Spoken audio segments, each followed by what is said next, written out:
Welcome to the Journey Through Homeschooling podcast, practical support for every step of your homeschool adventure. I'm Jami Thornsberry. And I'm Adonna Pryor. And today, Adonna, we are going to talk about how to keep your kids focused through the end of the year.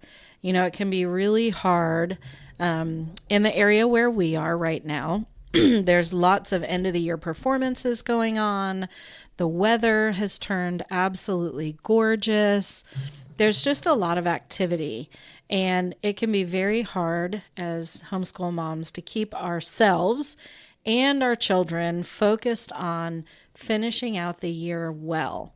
So we thought we'd talk about that today in case any of you are struggling in that as well. So Adonna, what would be your first go-to? What are some things that you guys did to ensure that you stayed on track and ended the year well? I think April really is the month where there's a ton of things packed in. A lot of social activities. Everybody, like you said, everybody has their recitals, their end of the year party, their graduations, their award ceremony. If your kids are doing anything with basketball or sports related things. So I always would, you make a list and then you say, if we get up early and we crack down on what we're doing, then we have got the majority of day all to ourselves. And that in itself usually was a kind of a spark, because everybody realized, oh yeah, if we can just get up and get everything done and be serious about it, right? Let's get everything done before 9:30 or 10. Then we have got a lot of the time during the day that we can do all of the extracurriculars that always pop up in April. And along with all that stuff is, planting a garden. Yeah. There's the work of, everybody wants to spring clean. There's the changing out of the clothing, which always took a good time because you're doing a ton more laundry. So I liked the idea of just reminding everybody, if we can get on this and get done with it, then we have got the rest of the day. And sometimes that was good enough. Not always, but sometimes that was good enough. So that was always the initial thing I did. Let's just get up and get on it. The next thing would be spontaneous days. Yeah. Where you would wake up and you realize that the night before, or maybe for 3 or 4 weekends in a row, you have been gone every Saturday. Mm-hmm. There has been an event. There's been a basketball game, a football game. There's been some sort of sporting event, and then some sort of recital, and then somebody's getting married. Somebody's got a graduation. There's a prom. Every single weekend, something is going on in your family, in your community, and you're busy. And so during the middle of the week, you just choose a day and you say, you know what, today, we're not going to do school today. We're going to take a day off. It's absolutely gorgeous outside. Let's go in town. Let's have a brunch in town. Does anybody know what brunch is? Let's study brunch. Let's have a brunch in town. And then engage the kids in it. Okay, somebody want to tell me what a brunch menu is, right? Let's plan a brunch. Is there a restaurant in town that offers one of those? If you can't afford to go out, then you say, tomorrow is our day off. And we're going to have a brunch. Someone please plan me a menu for what a brunch would look like, and let's go for it. I will buy all the stuff. Let's just go for it. But I loved having those days in the middle of the week where you could wake up and you know that everyone's exhausted. Usually it's because there has been an event every single week. Maybe it's a weeknight, maybe it's a weekend, and you're just exhausted. Yeah. And you just say, look, today we're not doing school. We're not doing school today. We're going to take a break. I loved those days, and I know that the kids loved them. You really got to just relax and enjoy a minute. And that always made the next day so much easier. Yeah. So did you guys have a hard and fast, like, this is the day we're ending school? Or did you guys just go until it felt like you were done? We usually tried to stop around the 1st of May because that's when things with my in-laws would step up. For instance, we had the gardening. So my father-in-law usually didn't put out the garden in a big way until after the 1st of May. That's just his philosophy for the middle of Tennessee. And so the kids would be out there with him. And he is an early riser. So we would be out there. They would be out planting before it got hot at 6:30, 7:30, and stringing up, putting up the strings that you need for the kind of beans that he grows, and plowing and tilling. So we really wanted to be done with the bulk of everything by at least the end of that first week, somewhere around the 10th or the 11th. And that usually coincided with our co-op graduation and any kind of prom. Usually the co-op graduations were before the 15th or the middle of May. Right. Proms were always before the middle of May. Everybody was trying to get all of their big ceremonies done, even in the homeschool community, by the middle of May. Yeah. So that really worked perfectly for us. And then we had a couple of weeks, usually at least a solid week, that we could go into town, be at parks. The weather is still nice and cool before the public school actually was out, and there were a lot of people at the park. Yeah, yeah. We kind of had that same desire that by the beginning of May we wanted to be able to be done, because it gets harder and harder to stay focused.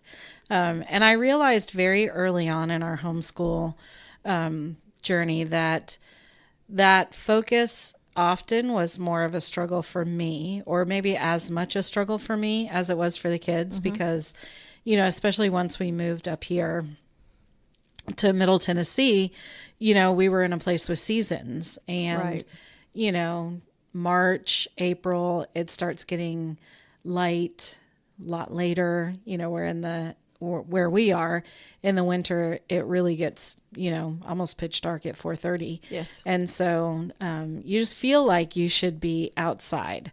It feels like you want to be outside, and the weather is so beautiful. And I realized very early on then that my response to that, if I didn't wake up and wasn't, in a good attitude towards doing school, nobody else was going to be in a good attitude about it either. Right. And so we would often take times where I would say, okay, let's go do math outside. Let's go do our read aloud. Let's put a blanket out and bring some popcorn and, snacks and drinks and do our read aloud outside. Or let's, head over to the park and you can play in the creek while I read to you, or, all those types of things. And generally, if I could switch it up a little bit, it just made all of us happier. It made me feel better about, getting it done. It made me have a better attitude. It made the kids have a better attitude. And, then the next day we'd be okay to kind of be at the house, and we didn't struggle with it as much. And I like how you said that, like during, once a week, during the middle of the week, just take some time. And whether you stop doing school or you switch it up by going to a different location, either of those is a great option.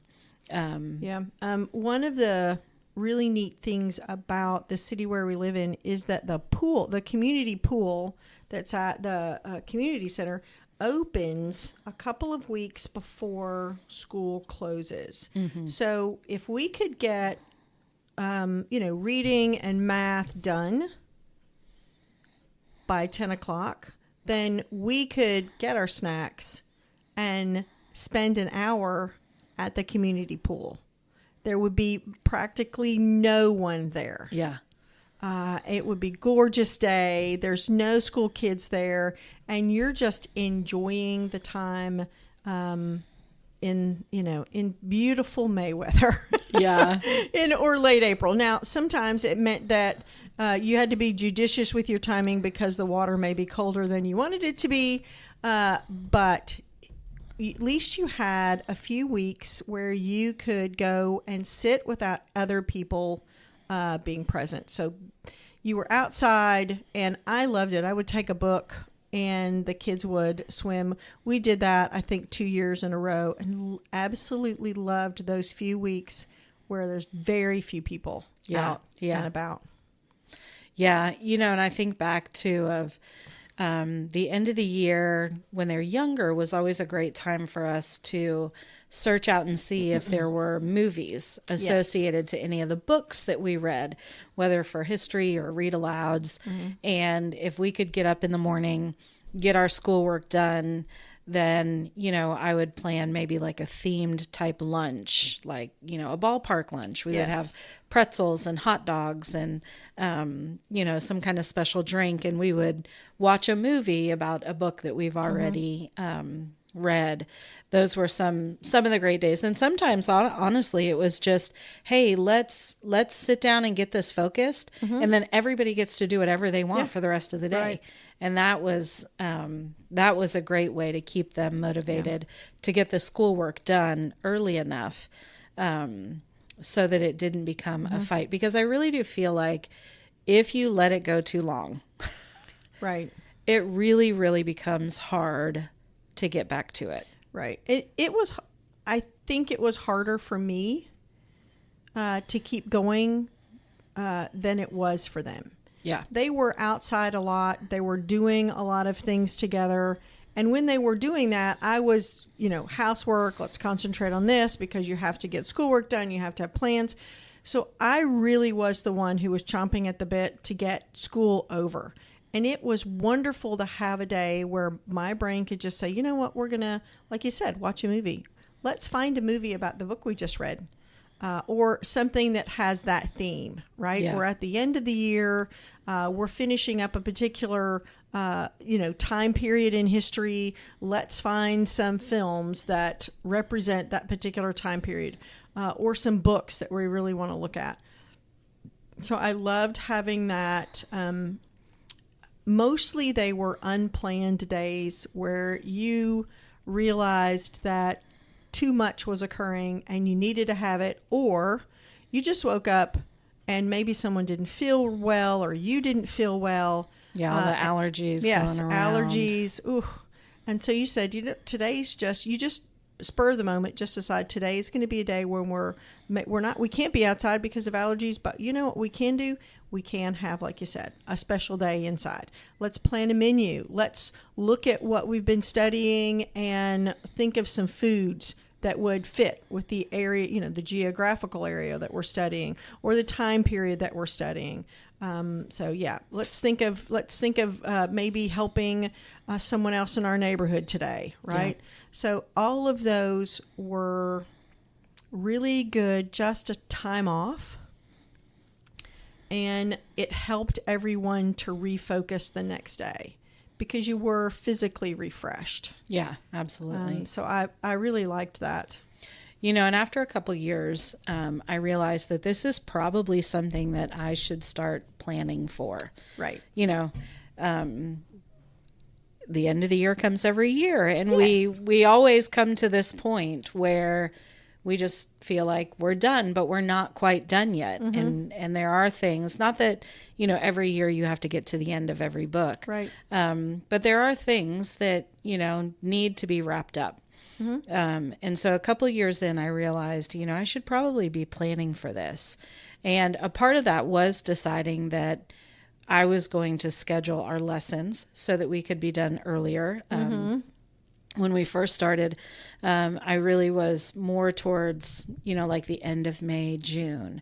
And I quickly realized that once all the end of year performances happened, none of us wanted to. That just felt like a good ending time. And of course, now where we're at, our end of the year stuff seems to be pushed back into April instead of May. So it makes it a little harder, but we know we only have a couple, like 2 weeks after the end of year performances. But realizing from the planning at the beginning that was about the time that we wanted to be done, was kind of keep it within that schedule, was helpful.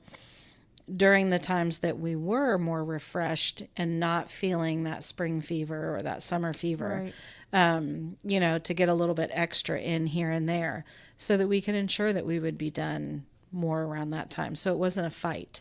Because I think oftentimes, and we've talked to moms about this as well, like they're trying to do, the full either all year round schedule, or they're trying to, get through May, get to June, and their kids give them, a hard time, or they're having a hard time because they just don't feel like it. They're tired. And so I found that looking at it on the front end, what can I do in little fits and spurts, so to speak, to add in to the bulk of the middle of the year, so that we can get to that place that, where we really are ready to end by mid-May.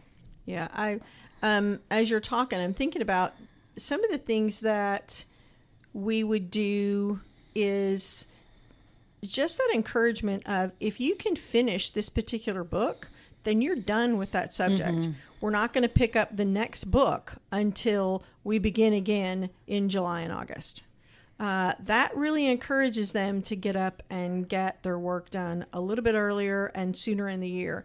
Sometimes if I realize that they were understanding some of the material, especially in math, or this could be in any subject, history and science can work for this as well, that you realize, hey, let's skip ahead a chapter or so.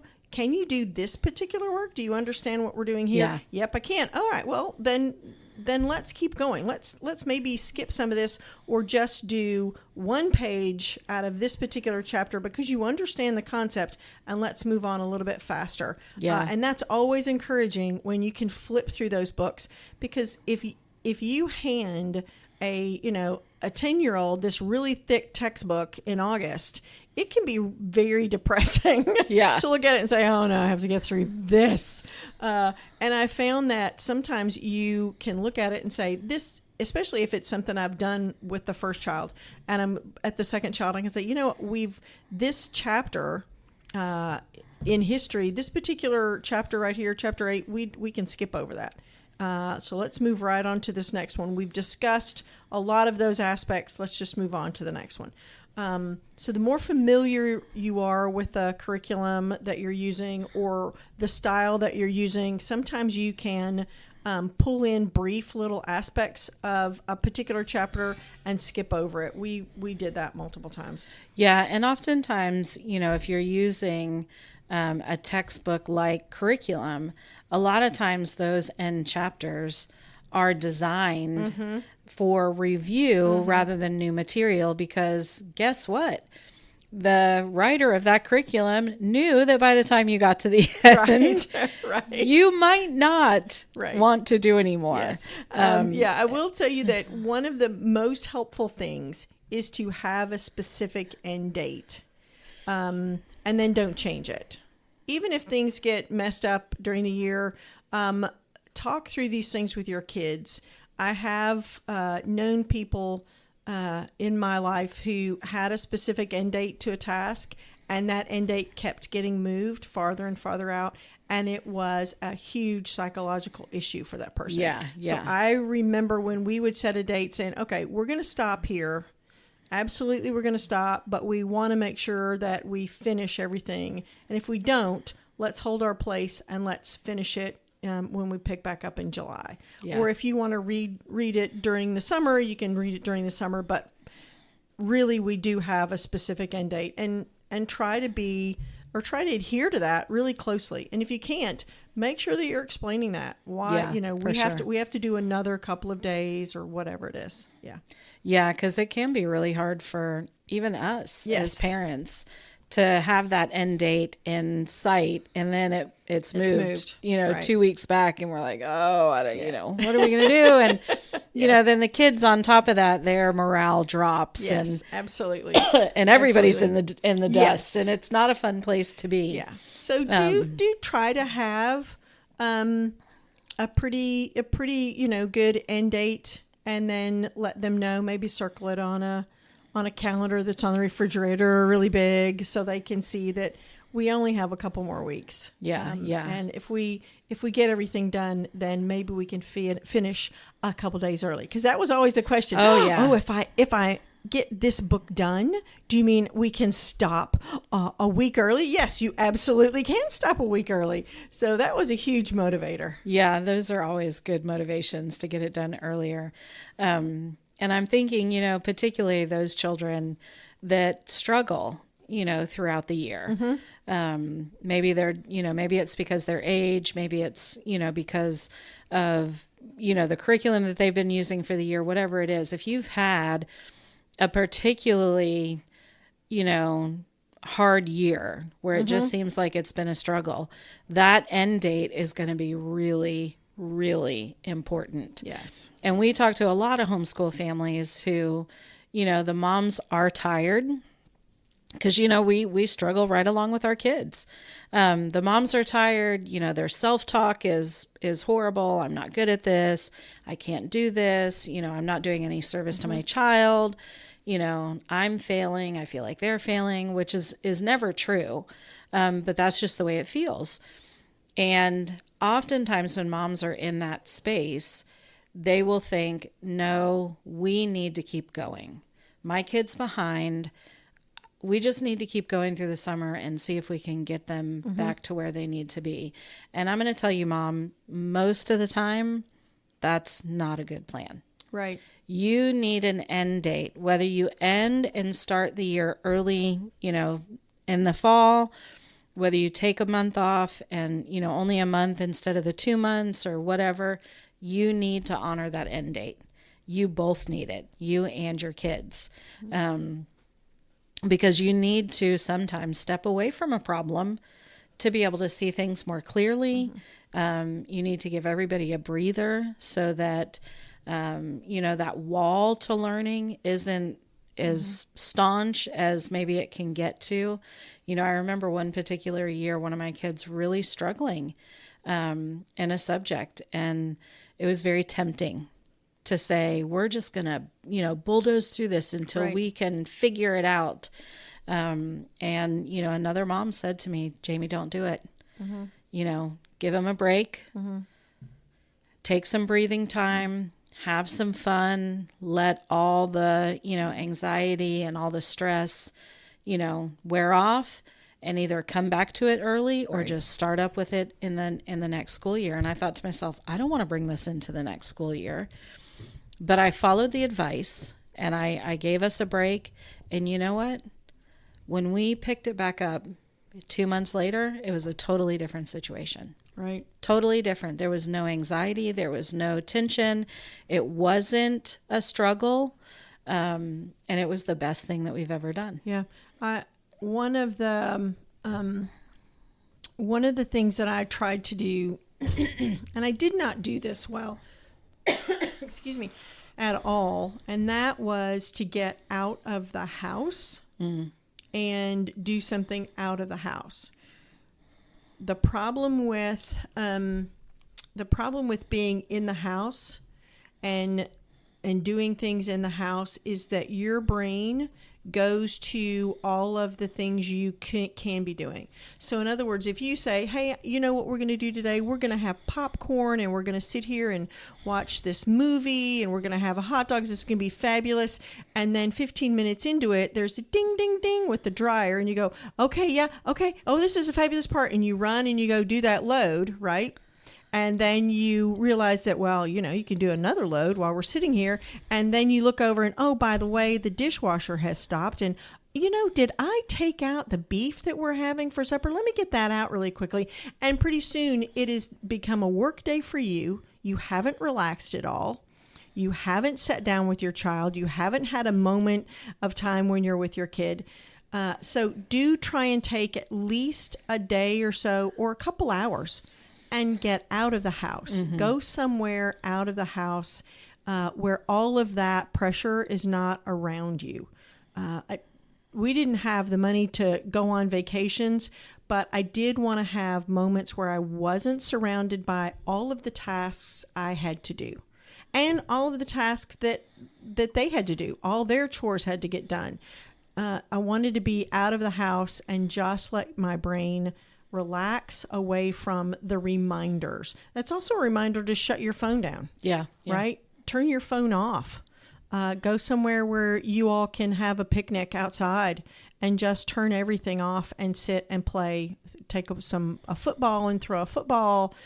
Take a volleyball to one of the parks that has a net and throw volleyball back and forth. Whatever you can do, take a day or so to just get away from the books that are on the shelf and the dishes that are in the sink and the little ding, ding, dings every time an appliance needs attention. Yeah. You know, Winston Churchill is one of my favorite people to study. He was a brilliant man and really just played a huge, huge role in World War II. And he is known as a man of many talents. And that's because his job was so demanding that he knew that in order to be good at it when he had to be good at it, when he wasn't doing his job, he needed to make his mind focus on something completely different so that it could rest, so that it could be strengthened. You know, that's like our bodies, right? When we're exercising really hard, it needs time to rest afterwards to, build the muscle, get stronger. You don't necessarily get stronger just in the time that you're working out. You get stronger in the after, right? And that's what Winston Churchill knew about his mind, that if he was putting so much effort into one area, that it behooved him to focus on something else for a while to give his brain a break. And that's something that I think we need to replicate in our homeschool, especially as moms. We get so focused on the things that have to be done and helping our children and making sure that the house is being run and getting to the end of the year and finishing well and doing all these things that we need a break. Our minds need a break. Our bodies need a break. And so that's why I think it's really important to say, if you've told your children and you've told yourself, we're going to finish by this time, that you really need to finish by that time. Unless something huge has happened, in the middle of your year that kind of shut you down, it's of course understandable that date is going to change. But like Adonna said, sitting your family down and preparing them for that, sitting yourself down and preparing yourself for that, and planning in some of these good days, some of these fun days, some of these lighter workload days, so that it's not all drudgery. And, you don't get to the end of the year feeling like, it was a horrible year based on maybe a couple of months. So make sure that you start adding in that time as you're planning in the beginning. We're about to hit summer. Everybody's going to be planning for the next year. Kind of gauge, write notes to yourself about what the end of this year feels like, what you did well, what you wish you could do better, and then take that into your planning for the very next year. Yes, I want to replicate that we did, movie nights or movie afternoons. We took some of those pool days. Those were really great because then when we got home, everybody's energy was expended and we could read aloud, finish up our read alouds, all those types of things. And then really look at what kind of things did you feel like drained your energy at the end of the year. Was it that you went too long, that you were, too focused on getting things done and, didn't add in enough of those times where the workload was a little bit different? Or was it, just your own attitude or your kid's attitude? And plan for those things so that when you come to next year, you don't have those same feelings. Yeah, I love that. Plan for those days when you need some time off. I love that. Yeah, it's like Murphy's Law, right? Yeah. You plan. If you don't make a plan, everything happens. But when you make a plan, nothing happens. Well, I hope this has been helpful for you guys. If you're struggling with the end of the year and staying focused yourself, and your kids are struggling to focus, I hope that this has given you some practical ideas of how to rein it back in, how to have some fun, and how to end the year well. And we will see you right back here on the Journey Through Homeschooling podcast next Wednesday. Between now and then, if you would share this episode with a friend, we would really appreciate it. Make sure that you like and follow our podcast, and then meet us on Facebook and Instagram at Exodus Christian Academy. We'd love to connect with you there as well. And we'll see you next week.